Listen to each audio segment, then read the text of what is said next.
V എസിനെ പറ്റിയുള്ള ഓർമ്മകൾ പറയാനാണെങ്കിൽ ഒരുപാട് ഒരുപാട് ഒരുപാട് ഒരുപാട് ഓർമ്മകളുണ്ട്. ഈ സുകന്യയെ ഭയങ്കര വാത്സല്യമായിരുന്നു.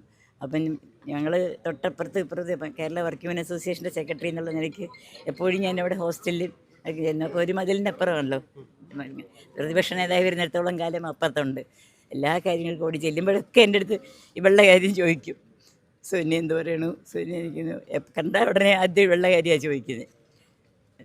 അങ്ങനെ ഒരു അപ്പം ഞങ്ങൾക്കൊരാവശ്യം വർക്കിംഗ് മെൻ അസോസിയേഷൻ എന്തൊരാവശ്യം വന്നാലും പി എസ് സി ഞങ്ങളുടെ കൂടെ ഉണ്ടായിരുന്നു. ഞങ്ങൾക്ക് ആ ധൈര്യവും ഉണ്ടായിരുന്നു. കാരണം ഒരു പ്രശ്നം ഉണ്ടെങ്കിൽ ഓടി അപ്പുറത്തോട്ട് പോയാൽ മതി എന്നുള്ള ഒരു വലിയ ധൈര്യം ഉണ്ടായിരുന്നു. ആ ഒരു ഇതിൽ എന്ത് വേണമെങ്കിലും ഹോസ്റ്റലിൽ റിപ്പയർ വേണം, എന്താണെങ്കിലും നമ്മൾ ചെന്ന് പറഞ്ഞാൽ അപ്പം അതിനുള്ള ആളെ അറേഞ്ച് ചെയ്ത് തന്നു.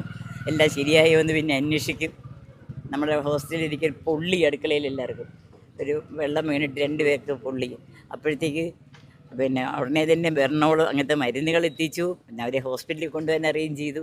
എല്ലാ എല്ലാ കാര്യത്തിലും നമുക്ക് തൊട്ട അയൽവക്കെന്ന് പറഞ്ഞ പോലെ ഒരു ഉടപ്പറപ്പിനെ പോലെ കൂടെ നിന്നു എല്ലാ കാര്യങ്ങളിലും. CPM-ൻ്റെ കണ്ണൂർ ജില്ലാ സെക്രട്ടേറിയറ്റ് അംഗമാണ് ഞാൻ. ഒരു പരിപാടിക്കായിട്ട് വരാനിരുന്നതാണ്. അപ്പോഴാണ് ഇങ്ങനെ സഖാവിൻ്റെ വേർപാട് ആയത്. സഖാവ് ഞങ്ങളെല്ലാം പഠിപ്പിച്ചിട്ടുള്ളത് ഏത് പ്രതിസന്ധിയുടെ മുമ്പിലും പതറാതെ നിന്ന് പോരാടണം എന്നാണ്.